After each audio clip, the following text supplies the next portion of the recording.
So, you're more than these physical bodies. We like to just let you sit with that for a minute. It's logical, isn't it, that you didn't just show up here? When you put your world in context, you have to acknowledge that there's a whole lot more going on than what is being fashioned from the physical human consciousness. So you are an eternal consciousness on a trajectory. And here you are, a part of that trajectory focused into this time-space reality, into this body. But the larger part of the consciousness that is the eternal you remains non-physically focused. Focused upon you, focused with you, right there with you in everything that you are doing. But the non-physical part of you, that eternal part of you, that solid, sure vibration of unconditional love. You got to say from your physical format, oh, well, yeah, pretty easy to be unconditional when you're not here where the conditions are. Exactly. It is easy for us to remain unconditional when we're not all twirled up in the nitty-gritty of what you're all twirled up in. But that's what makes this the perfect recipe.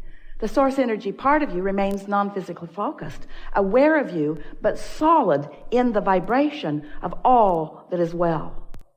And as you are here in your physical body, exploring the contrast, in your exploration, in your deciphering, in your living and observing of it, you know what you don't want, which causes you to know what you do want. You are giving birth to constant new preferences. It's what the evolution of every species is about.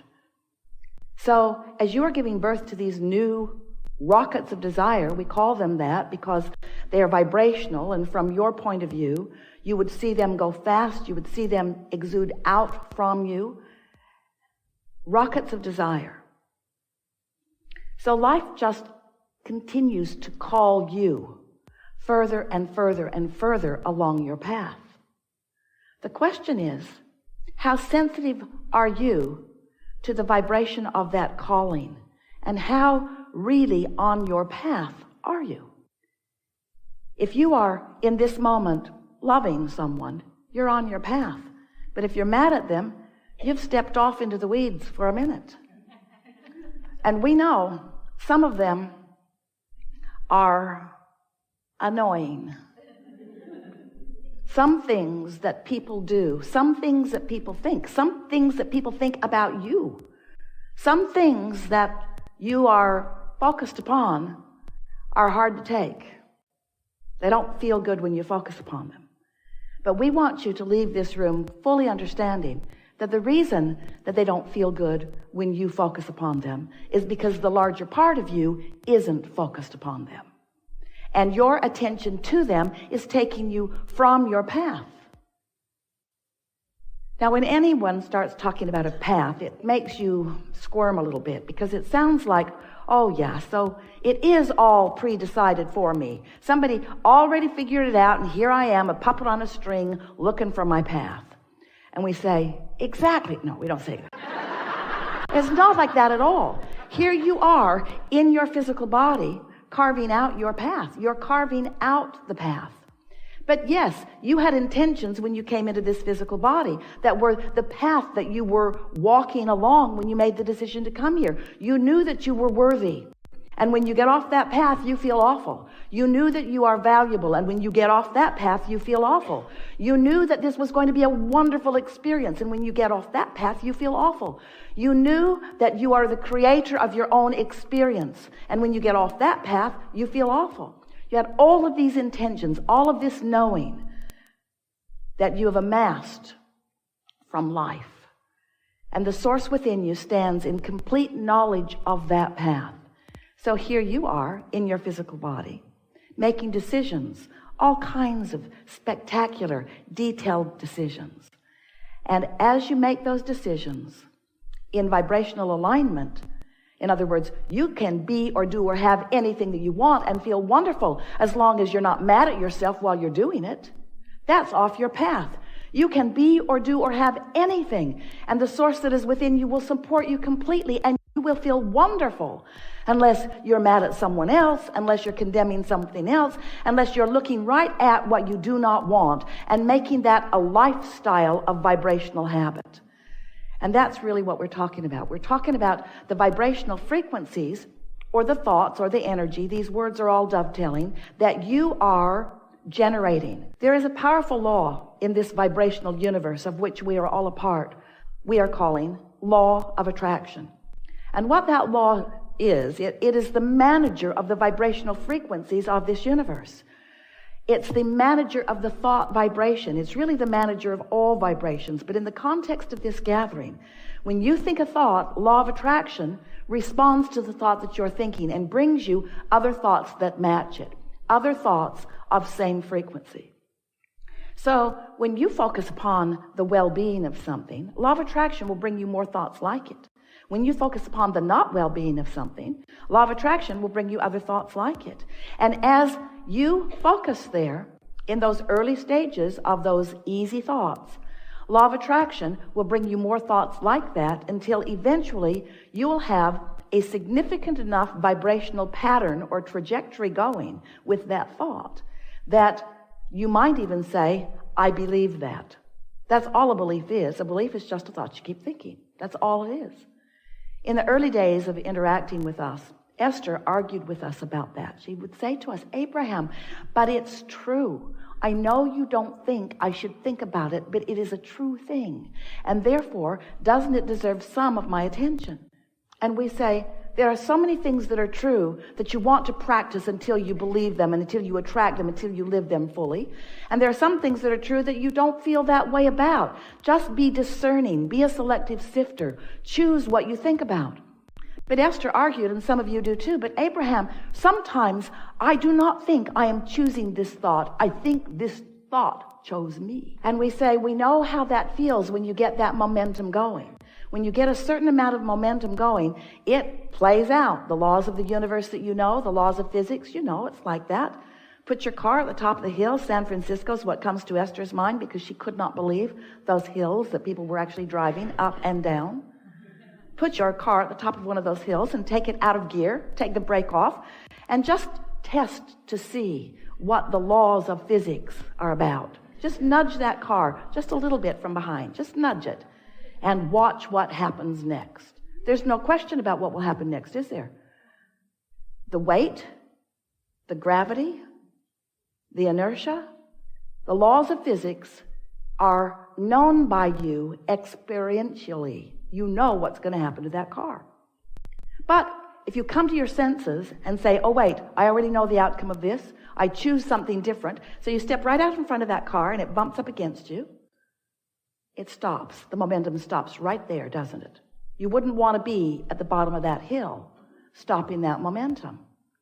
So law of attraction is synonymous with momentum, because when you give your attention to something, law of attraction will bring more and more and more and more and more. That's why you want to be discerning about what you think about. And it's also why you don't want to be at the bottom of the hill trying to stop your thoughts. That's when Esther said, my thought's thinking me, Abraham. I know you think I should think otherwise, but this thought has got hold of me big time. And we say, yes, sometimes it happens that way. And you really want it to happen that way when it's thoughts that are of benefit to you. You really want those thoughts to have hold of you when it's thoughts of your value, of your worthiness, of your worth, of the value and worth of others. You want those thoughts to get hold of you. You want to believe deeply. You want to have absolute knowing. First you think it, then you think it more, then you think it more, then you think it more, then you think it more, then you believe it. Then you believe it, then you think it more, then you think it more, then you think it more, then you know it. And the reason you know it is because what you believe manifests. It manifests. It gives you full knowledge. But what humans mostly don't understand is that you have control over what moves from vibration into reality. You can turn thoughts into things deliberately. You can. You are turning thoughts into things all the time indeliberately. Why not get hold of this? Why not start thinking purposefully? But the only way that you can begin to turn thoughts to things in a deliberate way is by inserting into your awareness the factor, the all-important factor of how you feel. Because how you feel is your guidance that lets you know how much momentum you got going toward what you want and how much introduction of contradiction you've got going on. One of the things that you have going for you, there are a lot of things, but significant to this topic. One of the things that is really beneficial to you, and we love you so much. You know what's coming next. When we tell you we love you, we're preparing you for hearing something. One of the things that you've got going for you is that you are, did we tell you we love you? You are fickle and frivolous with your thoughts. And the advantage of that is you don't get hold of any thought, wanted or unwanted, and stay with it very long. You are distracted. Ooh, shiny. So we want to help you to not freak out about the thoughts that you've been thinking. When we started talking about the science of deliberate creation, you are in the audience going, cancel, trying to suck the thoughts back before law of attraction got hold of it. And we don't want you to be guarded about your thoughts because you're starting right here, right now, and well-being is dominant. We just want you to be more deliberate about the thoughts you think by caring more about how you feel.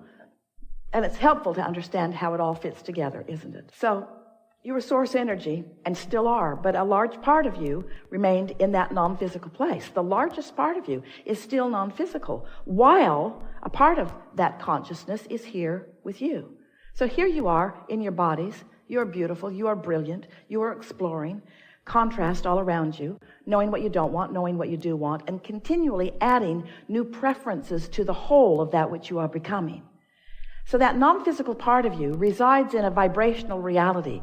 We've been calling it your vortex or your vortex of attraction. It's your vortex. It's a vibrational version of you. It's the vibrational version of you of all that you want that has full potential of manifesting fully so that you can see it and hear it and smell it and taste it and touch it, and others can too as they behold you. But in order to be deliberate about that, it's important that you know that there are steps to the process. And the first step is you are launching rockets of desire. You're asking all day, every day. You never stop asking. Don't ask yourself to stop asking. You can't stop asking. The trajectory that we are all on, the trajectory that you are most about, who you really are, why you're here, the environment that surrounds you, the details of the environment that surrounds you, all queued up in order to evoke from you new awarenesses of who you are and what you further want. So don't fight that. Just go with it. You can't stop it. Just let the desire flow forth from you. Step one. Step two is that desire that you have launched becomes part of this vibrational reality that the inner being part of you, the soul part of you, the source part of you, the non-physical part of you embraces fully and becomes in the moment that you launch the rocket. That non-physical part of you is now a reality. And law of attraction is responding to that reality also.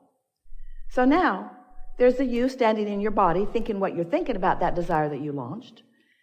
And there's the source energy part of you standing in the vortex thinking about that desire that you launched. So there are potentially two different perspectives about that. You getting what we're saying? There's the perspective that knows not only that it's possible, but that it's certain. That's your inner being's perspective, knowing that the path will unfold, knowing that you will find your way, knowing that it will be really fun going toward it, and knowing that you're going to like it when you get there, but knowing that it's not just getting there that it's all about, it's the journey on the way to it that life is really about. That's what your inner being knows. That's what your inner being knows and bees about the desire that you launch. And here you are in your physical body, maybe not so much knowing so much of that. Because you're usually, if you're like most humans, noticing that what you want has not yet happened. So your awareness is upon where is it? Or how's it going to get here? Or when's it going to get here? Or who's going to bring it? And how's it going to get here? How long is it going to take before it gets here? And why isn't it here yet? And how come that guy's got it and I don't have it yet? And so as you focus in those ways, you feel the uneasiness. You feel the discomfort. And sometimes you even say, I think I felt better before I wanted that thing that I do not have. And we want you to understand that you got to get over that. You got to get over that. You got to get over that. You just got to get over that because you're not ever going to stop launching desires. So you're always going to be creating the gap between what is manifested and what is in the process of being.